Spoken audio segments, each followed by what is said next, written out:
My name is Sophia. I'm 27 years old and currently employed. About 6 months ago, I went through a significant milestone in my life, getting married. My husband's name is Ethan. The first time we met was at a barbecue organized by a couple from work. For this gathering, my female coworkers were invited, while my colleague's boyfriend invited his close friends from college.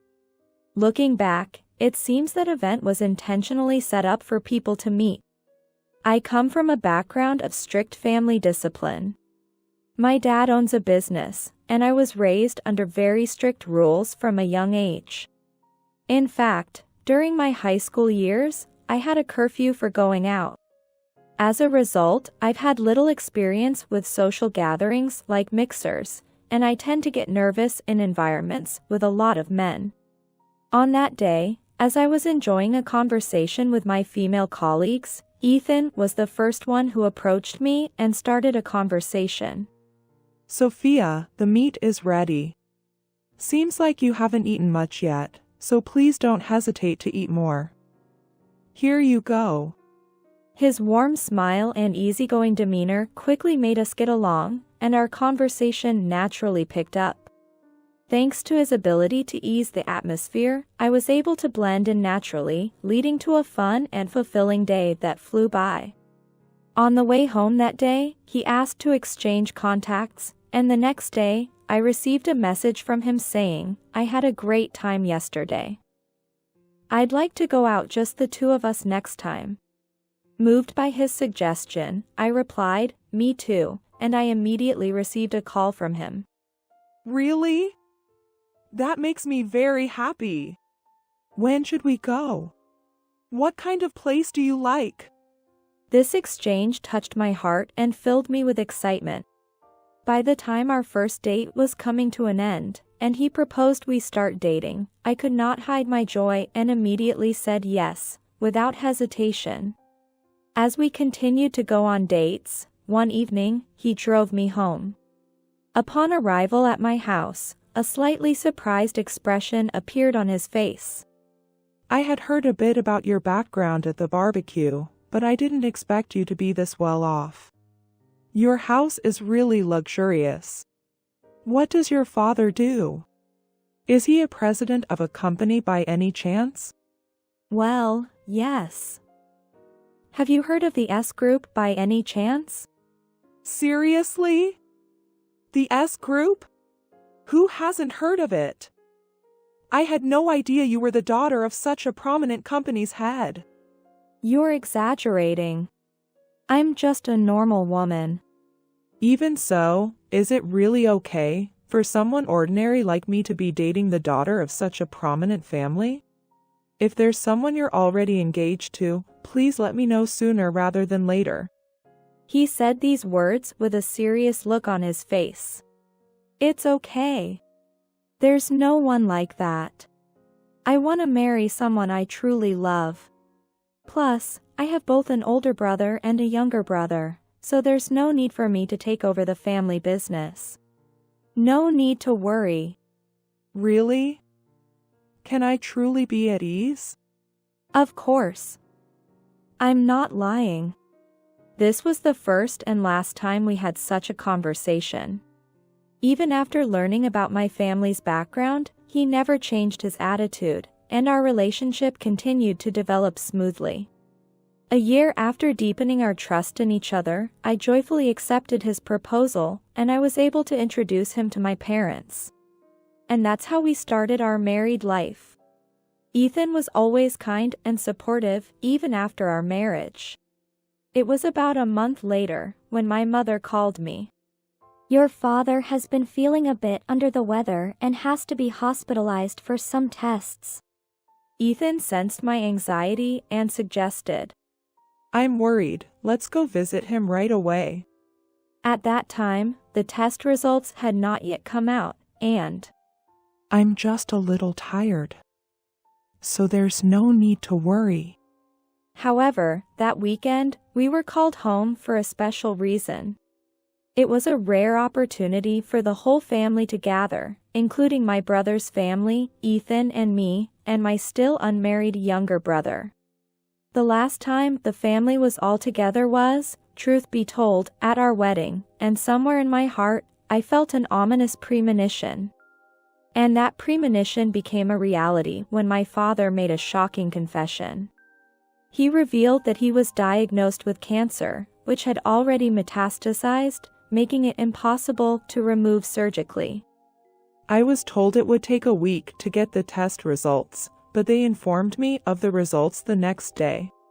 The doctor gave me a prognosis about my remaining time.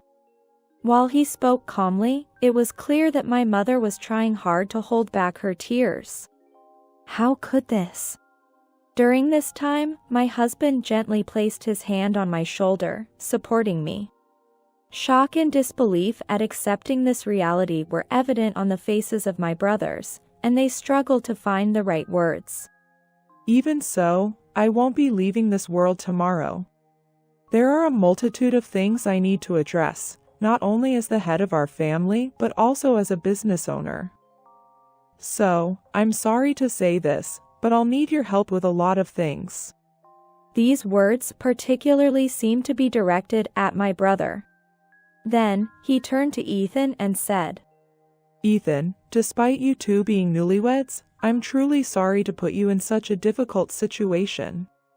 However, please continue to cherish Sophia. Of course, Father.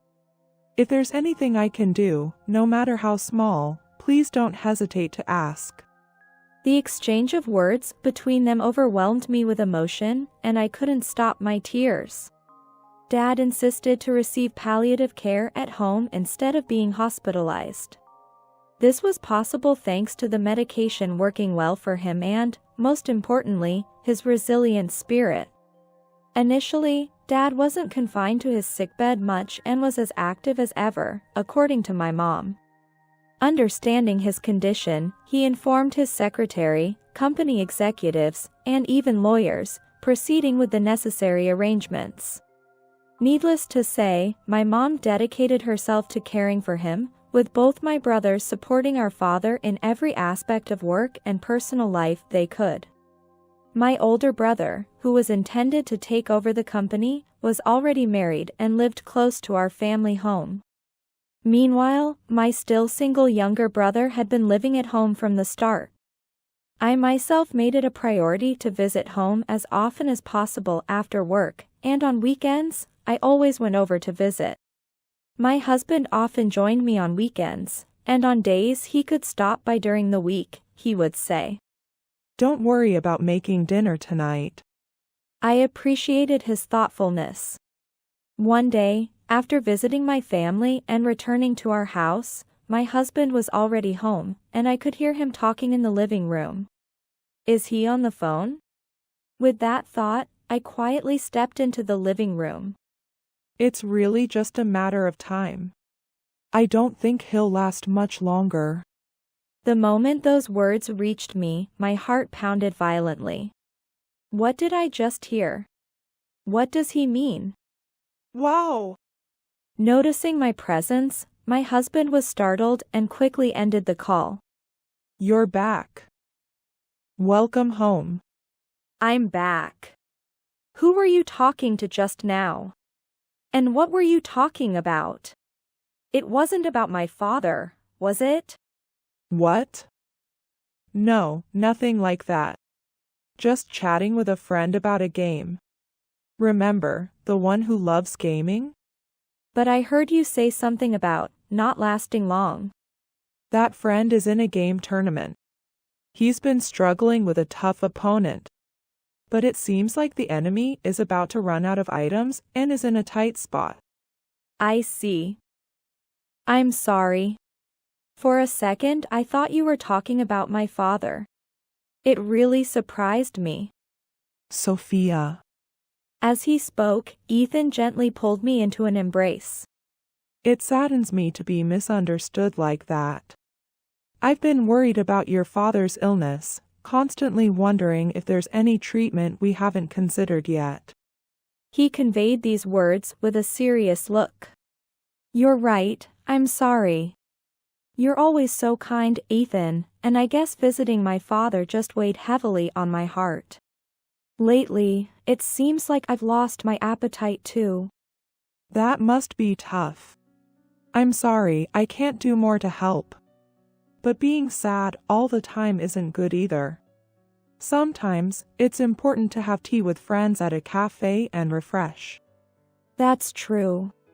Feeling relieved by his words, I felt a surge of guilt for having doubted him. Then, a month later, despite our family's wishes, my father passed away. Having my mother, brothers, and myself all able to rush to my father's side for our final farewell was a small consolation. After my father's death, we were swamped with preparations for the wake and funeral, and with transitioning the company to a new structure, among many other tasks, leaving no time to dwell on our sorrow. Meetings with the trusted upper management of the company my father had built went smoothly, and there were no objections to my older brother taking over as president. The support from so many people seemed to give my mother some relief. My brother, well-liked and respected, seemed to receive all the goodwill my father had cultivated for the company and its employees throughout his lifetime. A somewhat peaceful weekend followed, and the family gathered at the call of our consulting lawyer. The main topic of discussion was inheritance, and the specific amounts to be distributed equally among the 3 children from my father were disclosed. It was a shocking sum of about $3 million. My husband, hearing this next to me, audibly gasped. I too was shaken by the staggering figure, feeling grateful, but more than anything, wishing my father could have lived longer. Discussions also covered company rights and real estate, to be detailed further in future meetings, concluding the day's gathering. Exhausted from the lengthy and difficult discussions, I returned home and I'm gonna lie down for a bit. And headed to the bedroom. Yes, take your time and rest. The inheritance talk went smoothly without any objections, so I guess that settles it, huh? I suppose so. But is there something on your mind? No, just that the amount was larger than I expected, and it feels a bit overwhelming. Yes, I was surprised by the amount as well. After this exchange, I went to the bedroom and flopped down on the bed. However, Ethan's words, more than I expected, lingered in my mind. What did he mean by that? As I drifted off to sleep. A bit later, I suddenly woke up and quietly made my way to the living room. There, I found Ethan talking excitedly. I still can't believe it, but yes, $3 million. No doubt. Such an astounding amount, considering how hard I've worked. Oh, gotta go, Sophia's woke up. Talk to you later. Bye. Who were you talking to? Feeling a bit shaken, I asked him who was on the phone. Oh, it was my mom. She's been really worried about how you've been doing lately. I see. And she said she wants to come visit this weekend. Apparently, there's a new cake shop that opened nearby. She really wants you to try their cakes. Oh, that sounds nice. Maybe I'll buy some delicious coffee to go with it. He nodded brightly at my response with a smile. Yet, questions secretly bubbled up inside me. The day before my mother-in-law's planned visit, I decided to stop by my parents' house. Mom, how have you been? Are you feeling a bit better? Yes. You don't need to come by so often. Olivia has been a great help, always checking in on us. Are you okay? Are you eating properly? Olivia, my brother's wife, is modest yet very capable and caring. She was devoted to supporting my father when he was gravely ill and a great comfort to my mother and me during the funeral. I was genuinely happy that my brother had married her. Yes, don't worry. But I do have something I'd like to discuss with you. What is it, dear? What's bothering you? There's something that's been on my mind. While holding the warm tea my mother had thoughtfully prepared, I started to openly share my suspicions about my husband. The following day, Saturday, as we had planned, my mother-in-law visited our home. She had also attended my father's wake and funeral, marking this as our first reunion since then. Sophia, I'm truly sorry about your father. I brought you a special cake, hoping it might help you feel a bit better. Thank you for your support during that time. Please, take a seat, and I'll make some coffee. Oh, you're too kind. Thank you. As we enjoyed the cake, my husband brought up a new topic. I actually wanted to talk about something. It's about the inheritance. What about it? Could you transfer the $3 million to my mother's account? What do you mean? Taken aback by his unexpected request, I was momentarily speechless. Sorry, I don't quite understand. What do you mean by that? Managing such a large amount of money must be worrying, right? Since you're now part of our family, transferring it to my mother's account seems safest. Wait, so you mean you want to borrow a certain amount? Is there something expensive you want to purchase? No. What do you mean, borrow? It will simply become our family's shared asset. My family's, that is. He lightly laughed off the conversation. Your family's? Yes, of course, that refers to Ethan's family, so, us. Since you chose to marry into our family, all the money you have becomes a shared asset of our family. This conversation deepened my suspicions about my husband and mother-in-law. With a gentle smile, my mother-in-law continued. There's no need to worry at all. I'll take responsibility for managing the money. If there's anything you need, just let me know. But you both have regular incomes, so there shouldn't be any issues, right? Wait a minute. I'm confused. If the money is supposed to be ours, as a couple, that's one thing, but why would it become yours? What are you talking about? The money is already our shared property as a couple, so naturally, my mother also has rights to it. What exactly are you saying? Do you really mean that? Yes, of course. You're family now, so there's no need to worry. The first thing we should do is build a large duplex. And we'll need a new car too. With $3 million, that's easily manageable. Well, Ethan, you're always in such a hurry. But indeed, we should start on the duplex construction soon. Anyway, that's why I'm asking if you could transfer the money to my mother's account soon. Right, Sophia. Since you married into our family, your assets are our assets. At this point, their true intentions were clear, and I was left speechless. Not only were my hopes completely shattered, but I was also taken aback by the ruthlessness of the situation. So, in the end, you basically married me for my family's wealth? What are you saying? I definitely love you, but yes, the wealth is part of it. I got curious when I heard about your background, but I never imagined your family owned such a large company, so I decided I wanted to get married to you right away. Exactly. For us too, Ethan getting married to you was an opportunity we couldn't miss. That's why I fully supported it. Ethan has always put you first and treasured you, hasn't he? At that moment, I understood their calculated intentions and couldn't help but feel a profound disappointment. So, it was all for the sake of inheriting my family's wealth. Now, don't look so stern. That's what marriage is all about, becoming a member of your husband's family. So, handing over the inheritance is only natural. Frankly speaking, your father getting sick so soon after the marriage could even be seen as fortunate. I was genuinely surprised. I had hoped to inherit a significant amount eventually, but I never expected it to happen so soon. You're horrible.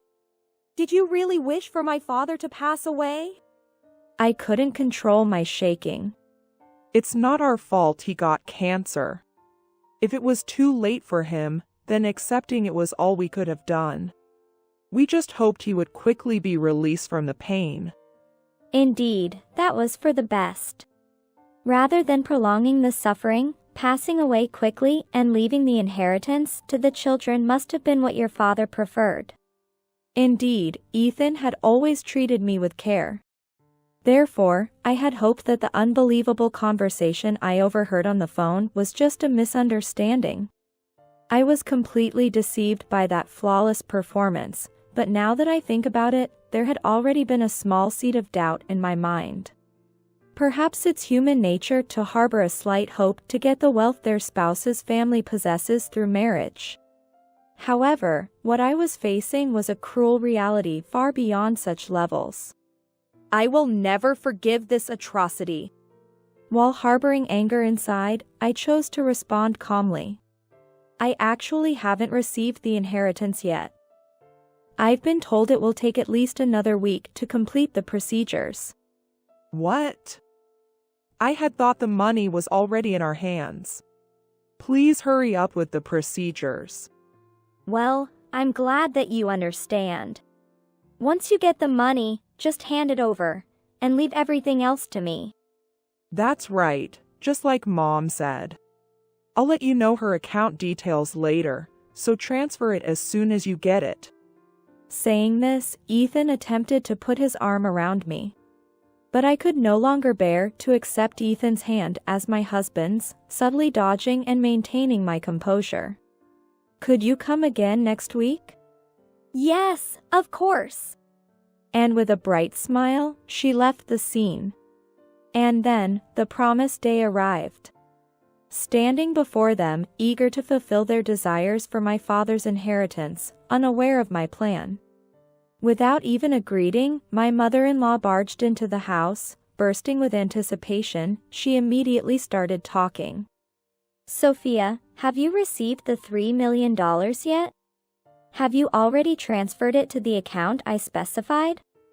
How shall we celebrate tonight? Let's make this celebration one to remember. That would be wonderful. With such a large sum coming in, I'll splurge today and treat you, Ethan. They were both looking forward to this moment with heartfelt anticipation. For them, the joy of soon having $3 million was beyond measure. What they didn't know yet was that everything was about to change drastically. I have an important update for both of you. Calmly, yet with a firm resolve, I faced them. I have completed the procedures for renouncing the inheritance. What? What? They both simultaneously exclaimed in astonishment. Their shocked expressions were strikingly similar. Wait, what did you just say? You renounced the inheritance? Yes. I have completed the procedures for renouncing the inheritance. That's ridiculous. There's no way you'd make such a foolish decision. You've got to be joking. How can you give up such a massive amount of $3 million so easily? Impossible. Normally, that might be the case. People often choose to renounce an inheritance when the debts exceed the assets, known as a negative inheritance. Exactly. No one would renounce an inheritance when there are no debts. Furious to the point of trembling, her face was a picture of sheer terror. Oh? Weren't you aware? In families that run their own businesses, it's not uncommon for specific heirs to choose renunciation to pass the estate to a desired successor. It's a strategy to maintain a stable business over the long term. Is that really a thing? What have you done? They were at a loss for words, frozen on the spot. Indeed, the concept of transferring benefits to others was unimaginable for those as fixated on money as they were. In my family, I intend to fully support my brother, who unexpectedly had to take over my father's business sooner than anticipated. I want us to move forward as a family centered around my brother. But still, to give up the inheritance, I really can't comprehend it. Sophia, you're being completely deceived. You're just being used by your brother and his wife. Exactly. Your brother's wife must be after the wealth too. Despite their agitation and confusion. Please don't lump me in with you. I maintained a calm yet resolute stance, cutting through the tension in the room. This decision was made entirely by myself. My brother and Olivia obviously advised me that renouncing the inheritance was unnecessary. Olivia is a genuinely warm and wonderful person. If you were advised that renouncing the inheritance was unnecessary, surely there's room to reconsider your decision. Why not think it over again? As I mentioned earlier, I've already completed the procedures. The $3 million won't be coming to me. That can't be. Really? I have no intention of handing over even a single dollar of my inheritance to people who rejoice in the misfortune of their spouse's family or their own parents, like you and your mother did. At those words, my husband and mother-in-law turned pale, and my mother-in-law suddenly raised her voice. I can't believe the inheritance won't come to us. Ethan, you have no choice but to consider divorce. You should demand alimony. What? Surprised, a gasp escaped my lips. Don't be so surprised. Ethan is not at fault. You renounced the inheritance on your own. You have no proof that we were happy about your father's misfortune, hoping for the inheritance. We made sure to act convincingly at the wake and the funeral, so as not to be suspected. She inadvertently revealed that they had been acting all along. Evidence? Didn't you just admit it yourself a moment ago? That's what I'm saying. You're the only one who knows. Stop this foolish renunciation and apologize to us.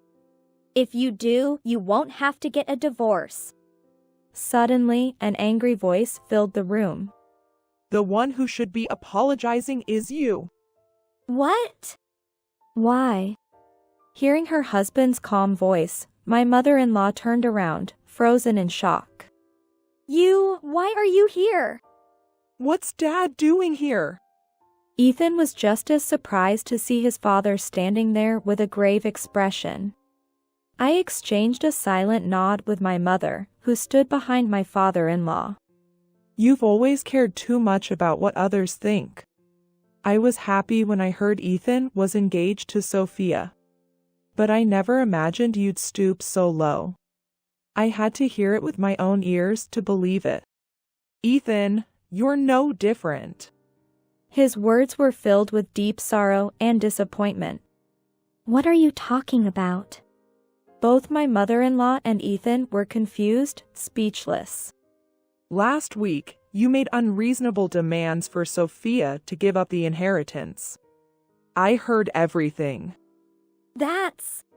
Moreover, all those interactions were recorded, including today's incident. What do you mean, recorded? Ethan was shocked, raising his voice at me. Remember how flustered you got when I overheard you on the phone multiple times? I won't be fooled over and over. Knowing your mother was going to visit, I made sure my smartphone was set to record. Indeed, the day before my mother-in-law was scheduled to visit, I went to my parents' house and consulted with a trusted lawyer about everything. My mother, while shocked, understood the seriousness of the situation, and I resolved to renounce the inheritance firmly. I immediately proceeded with the renunciation process. I then decided to reach out to my father-in-law, who hadn't come with them that day. My father-in-law, who had shared many moments with my father playing chess or golfing, couldn't hide his shock and disappointment at his wife and son's unbelievable actions, repeatedly bowing in apology. I can't continue living with someone who behaves like this. Wait a minute. This is all a misunderstanding. Mr. Smith was a humble man despite being the president of a large corporation. I was extremely proud to have developed a close relationship with him as family and a friend. But witnessing this situation, I feel helpless and ashamed. With that, my father-in-law bowed deeply to me several times, showing his apologies. Sophia, I'm truly sorry for what has happened. If you wish, we can proceed with the divorce immediately. Of course, there will be no ridiculous demand for alimony. Wait, Dad!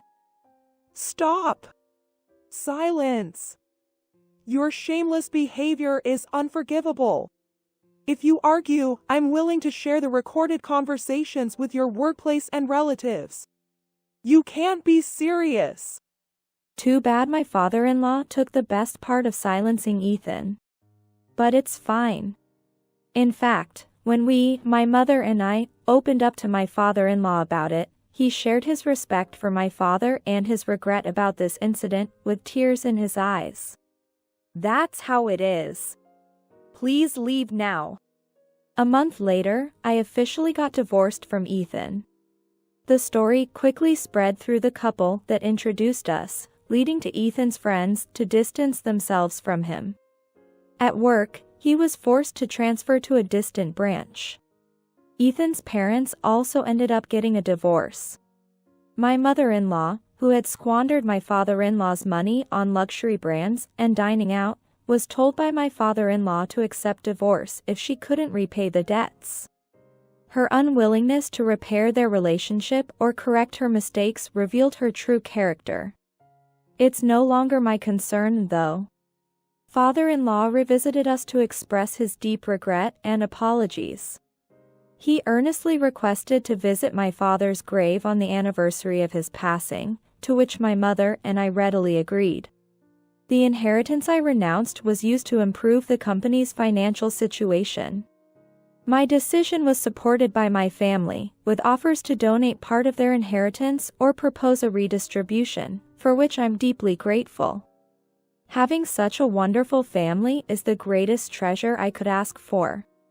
Dad, I didn't make the wrong decision, did I? Returning home after ending my relationship with Ethan, I spoke to my father's portrait.